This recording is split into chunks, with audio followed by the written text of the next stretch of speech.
Bismillah, alhamdulillah, salatu wassalamu ala rasulillah wa ala alihi wa ashabihi wa man wala, amma ba'd. Kita lanjutkan mempelajari tafsir surat Ar-Rahman. Setelah kita pelajari tafsir ayat pertama Ar-Rahman dan beberapa ayat setelahnya, yaitu Allamal Quran, Khalaqal Insan,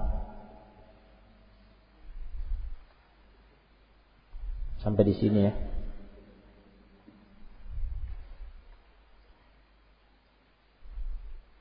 Khalaqal Insan, setelah Allah Ta'ala mengatakan Khalaqal Insan,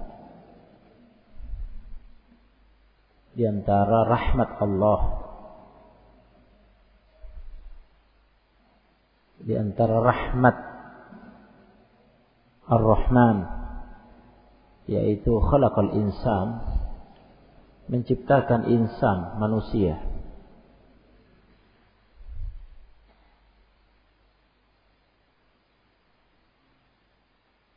Tidak sampai di situ. Rahmat Allah Ta'ala berlanjut pada insan tersebut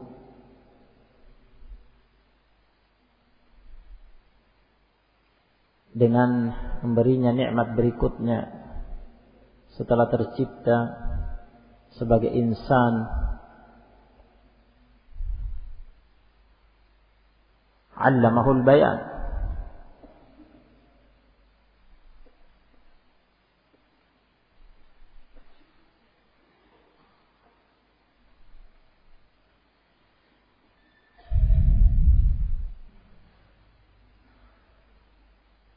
Allamahul Bayan. Allah Subhanahu wa ta'ala Ar-Rahman mengajarinya. Allama, mengajari. Hu, dhamir ini kembali kepada al-insan, mengajari insan itu al-bayan. Allah mengajarinya al-bayan. Al-bayan artinya penjelasan. Penjelasan di sini sebagaimana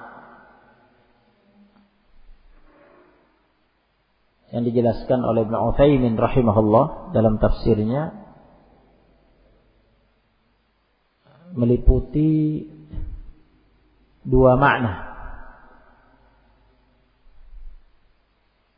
Allamahu kaifa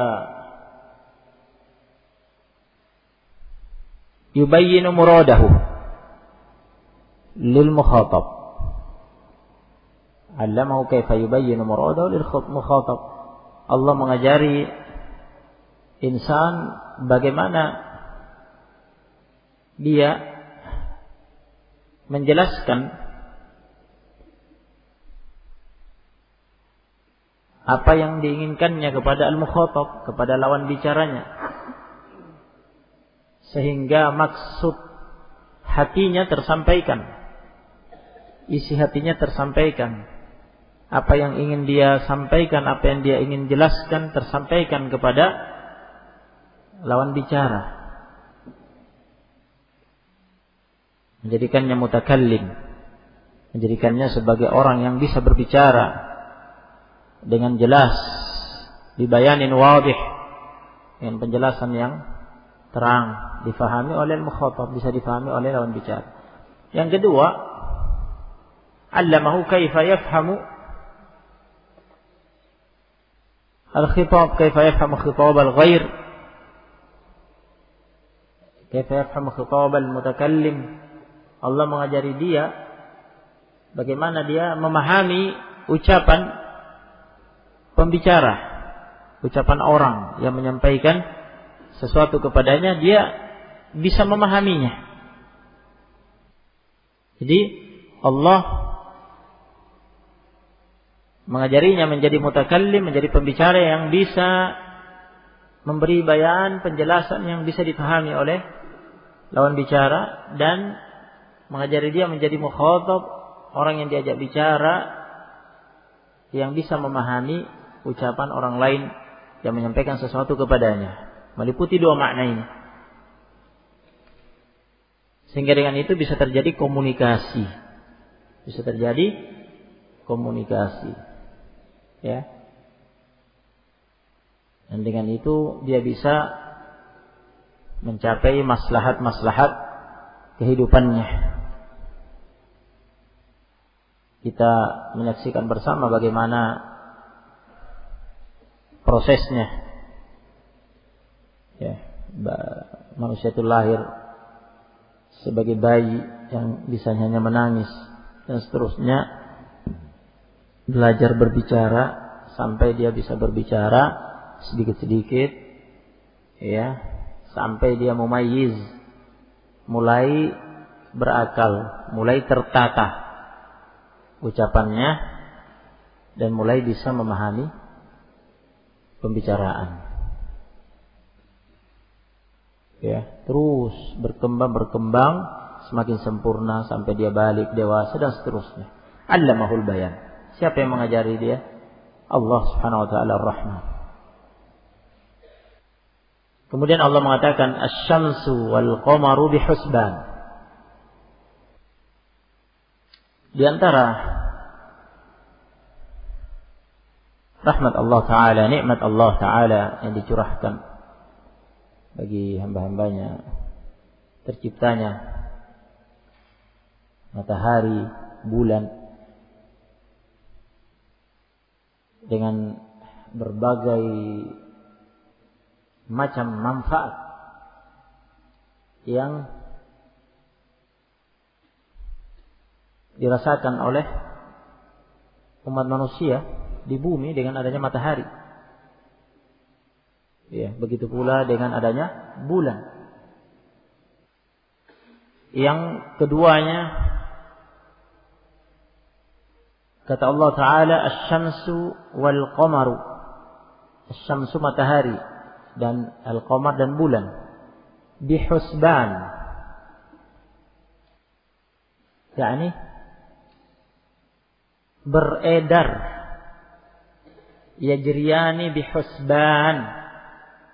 Bihisab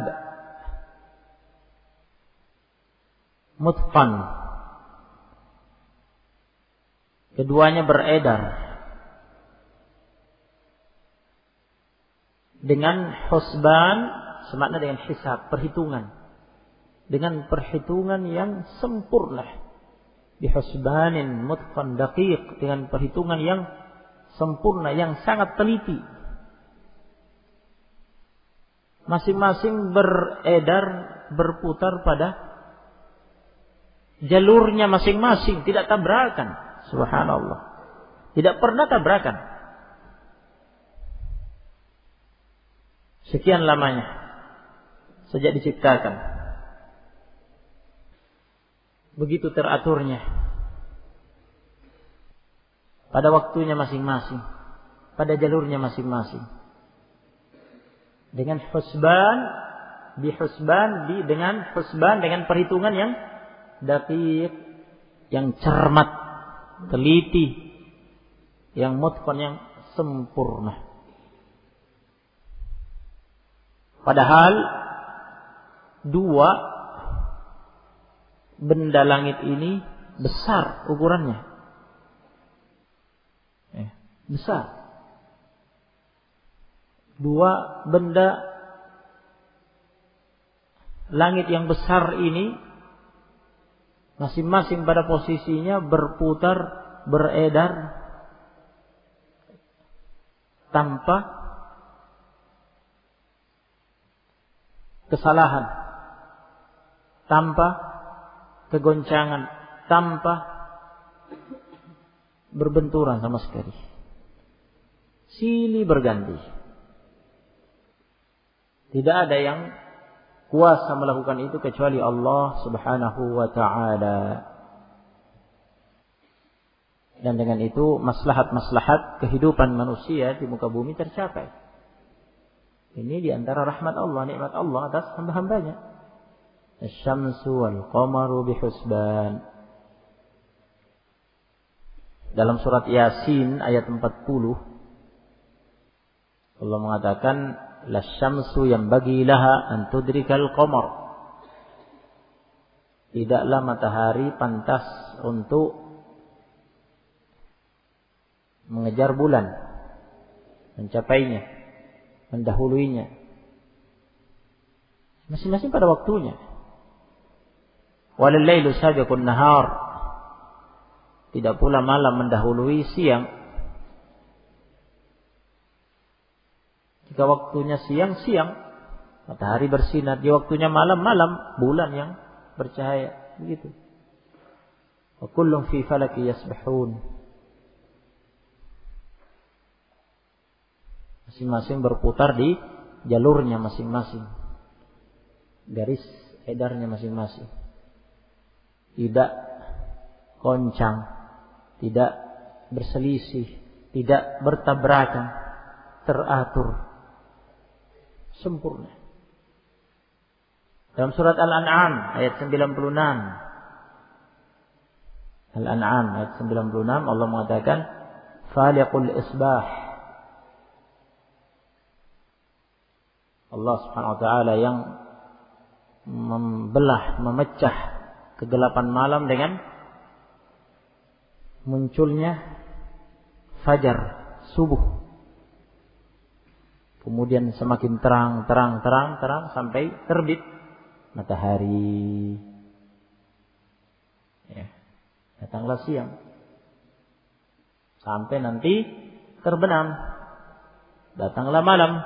Wa ja'ala al-laila sakana.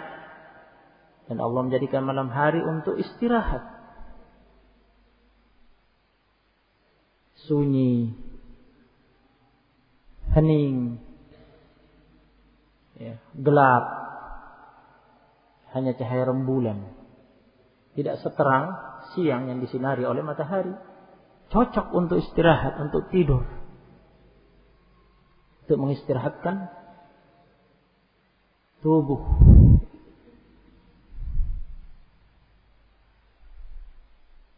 Setelah aktivitas seharian di siang hari. Wasyamsa wal qamara husbana. Hadha syahid. Wasyamsa wal qamara husbanan. Dan Allah menjadikan matahari dan bulan berputar, beredar pada jalurnya masing-masing, pada waktunya masing-masing dengan cermat, dengan perhitungan yang teliti, yang cermat, yang sempurna. Dzalika taqdirul azizil alim. Itulah takdir, penentuan, pengaturan al-aziz al-alim. Allah yang Maha Perkasa lagi Maha mengetahui. Wan najmu wasyajaru yasjudan. Ayat berikutnya. Wan najmu wasyajaru. Dan an-najm, bintang. Bintang yang ada di langit. Ketika kita mengatakan bahwa ini adalah benda-benda langit, ya,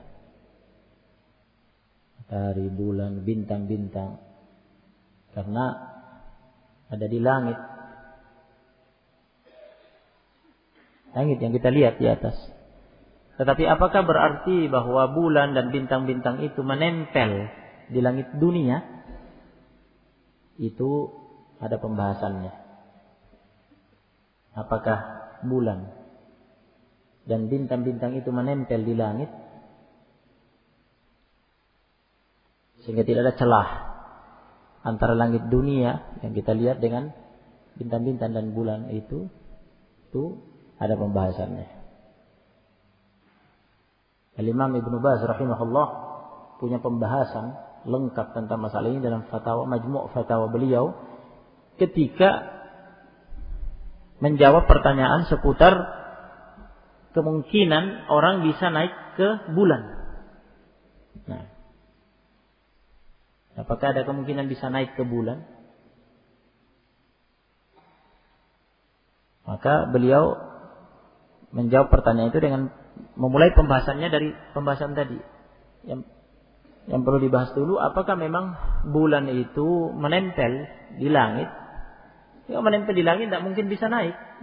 Karena kalau mau naik nabrak langit kan. Nggak mungkin, hancur. Nah, menabrak atapnya bumi. Jika bulan itu tidak menempel, nah, berarti ada kemungkinan bisa naik. Karena ada celah antara bulan dengan langit. Bisa naik. Bisa mendarat di bulannya. Nah, dia membahasnya dari situ. Dan di situ ada khilaf. Ada khilaf di antara ahli tafsir. Apakah menempel ya bulan dan bintang itu di langit sehingga tidak celah untuk bisa mendarat, ataukah tidak menempel sehingga ada celah antara bulan, bintang dan dengan langit itu, sehingga kemungkinan bisa pendaratan, bisa terjadi pendaratan di atasnya. Nah, dan Ibnu Baz rahimahullah merajihkan bahwa tidak menempel. Nah, merajihkannya ini mendukung kemungkinan itu, sehingga kemungkinan untuk itu bisa jika memang ada teknologi yang bisa menjangkaunya, dan itu kembali kepada kekuasaan Allah Subhanahu wa taala. Ya, mengajari manusia untuk sampai pada teknologi itu. Adapun informasi dari astronot barat, ya, dari astronot barat, orang-orang kafir, maka kita, kata Syekh bin Baz, menerapkan kaidah yang diajarkan oleh Allah dalam surat Al-Hujurat, ya ayyuhalladzina amanu in ja'akum fasiqun binaba'in fatabayyanu. Hai orang-orang yang beriman, in ja'akum fasiqun, apabila datang kepada kalian orang fasik. Orang kafir adalah afsakul fusaq.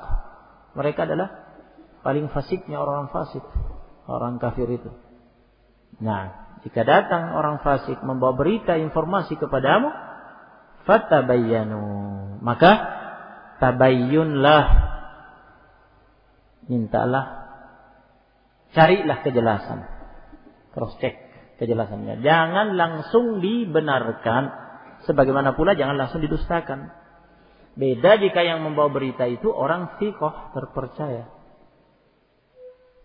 Kita bisa terima khabarnya, informasinya. Adapun orang fasik tidak bisa. Harus tabayyun, tathabbut. Baik. Ya, itu makna dari benda-benda langit, ya. Membahasakan demikian.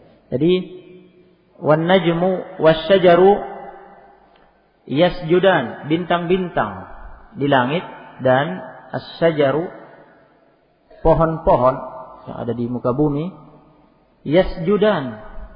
Dua jenis makhluk ini dua-duanya sujud. Sujudnya hakiki. Benar-benar sujud. Sujud kepada siapa? Kepada Allah penciptanya. Ya. Bagaimana caranya sujud? Wallahu a'lam. Kita tidak tahu. Nah, ini semakna dengan ayat ke-18 dalam surat Al-Hajj. Ayat ke-18 dalam surat Al-Hajj. Ya. Allah berfirman, alam tara, tidakkah engkau melihat, annallaha, sesungguhnya Allah, yasjudu lahu, sujud kepadanya, man fis samawati wa man fil ardh, siapa saja yang ada di 7 lapis langit dan di bumi. Yang ada di 7 lapis langit kan malaikat, ya. Yang ada di bumi manusia dan jin, itu yang merupakan mukallaf, ya, yang berakal, mukallaf. Yang lainnya Allah mengatakan wasyamsu wal qamaru wan nujumu wal jibalu wasyajaru waddawabu wa katsirum minan nas. Kemudian dirincikan apa-apa saja yang ada di bumi, yaitu yang ada di langit dan yang di bumi ya, dirincikan selain malaikat ya. Dan ada benda langit, kita jelaskan tadi, matahari, bulan, bintang-bintang. Kemudian makhluk-makhluk di muka bumi, al-jibal, gunung-gunung, wasyajar, pohon-pohon, waddawab, hewan-hewan melata. Ya. Wa katsirun minan nas, dan banyak dari manusia sujud kepada Allah Subhanahu wa taala. Makhluk-makhluk yang disebutkan ini sujud kepada Allah Subhanahu wa taala. Bagaimana cara makhluk itu, matahari, bulan, bintang, gunung, pohon sujud ya? Itulah yang kita tidak tahu. Ya. Karena memang pengetahuan kita terbatas. Nah, adapun kita mukallaf ini ya umat Muhammadiyah, umat Muhammad alaihi salatu wassalam, sebagaimana yang kita ketahui bersama, yang kita kerjakan bersama, bagaimana cara kita sujud kepada Allah Subhanahu wa taala dalam salat kita. Barakallahu fikum. Sementara ini ya, kita pelajari di sore ini, kita akan lanjutkan insyaallah pertemuan yang akan datang biidznillah taala wa auni. Tafaddalu wa jazakumullahu khairan.